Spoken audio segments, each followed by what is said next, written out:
All right, so Concord beta happened, and I just wanted to set the record straight. Influencers saw the poor Steam numbers and jumped at the chance to bump some quick views by deciphering this weak information as indicative of the game's imminent demise at launch.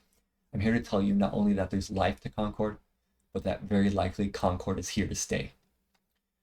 First and most importantly, Concord has absolutely no competition other than Overwatch. And of course, here comes the what about.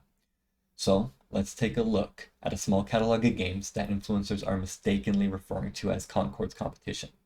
Let's start with Team Fortress 1 and 2, and just to throw a dead name out there, Nexon's Lawbreakers, which were all class-based shooters, not hero shooters, with their defining quality as class-based shooters being centered primarily around dealing damage in common ways with your opponent, primary weapons.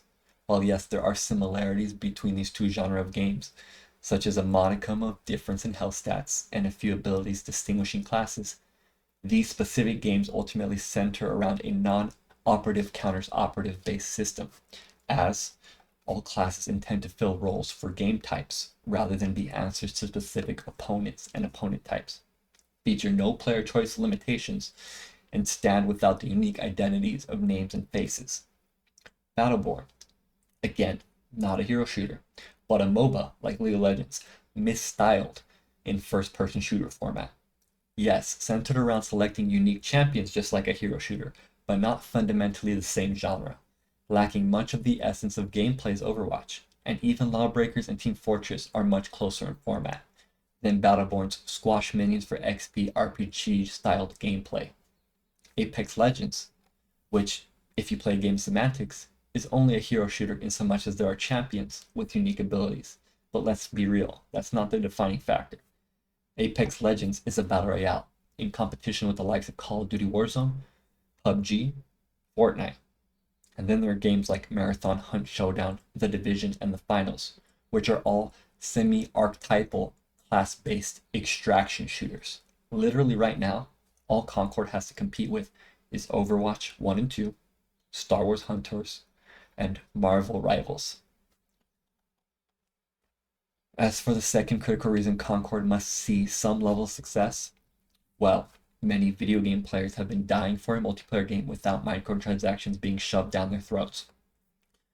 And the promise of a $40 price tag implies, from a publisher standpoint, that the player can earn rewards rather than play a game endlessly with no incentive other than solid gameplay. And with Concord's launch promise of no battle passes ever, Concord is looking quite attractive. Mind the fact that Concord very much will have a loot system based around earnable drops, which can instead be bought for real money, the essence of microtransactions. And since Concord is going to be launched as a $40 title, as it has long since already doubled down on pre-orders, the game simply won't ever be reworked from a $40 title into a free-to-play game without some kind of critical re-release years later, like Evolve, Overwatch, and Brink. But let's be honest, that's not going to happen. All three of those games were, at least at the time, produced by third-party publishers. With a first-party publisher and its own home-based console, it's important to note Concord will be pandered to by favoritism from Sony. It'll materialize some form of player base by sheer force of will. And does Sony have a lot of money? And money equates will. Thus, this note of massive significance is important to point out. Concord isn't out for Steam's numbers, and Steam's player numbers during beta phase mean nearly nothing. The PS5 has an install base of about 20.5 million units in America alone. Now, considering the number of PCs in the USA is relatively incalculable, considering the inability to measure the sheer number in existence because PCs can be bought whole, pre-built, or composed piecemeal, and considering that many PCs are used to touch video games but are essentially lifestyle devices, the reality is that PCs aren't actually an install base. As a video game retail platform, Steam doesn't even accommodate 1% of the entire dollar value of video game sales in the United States of America, retail and digital combined. Steam, simply put, just isn't as valuable as a marketplace as PSN, Xbox Live Store, Nintendo eShop, Target, Walmart, Best Buy, and Amazon combined. People still buy physical retail games. And while there may be more casuals participating in the play of video games through PCs than consoles, the majority of Concord's players aren't going to be casuals, but instead people who actually spend money on video games. Remember, the game costs $40.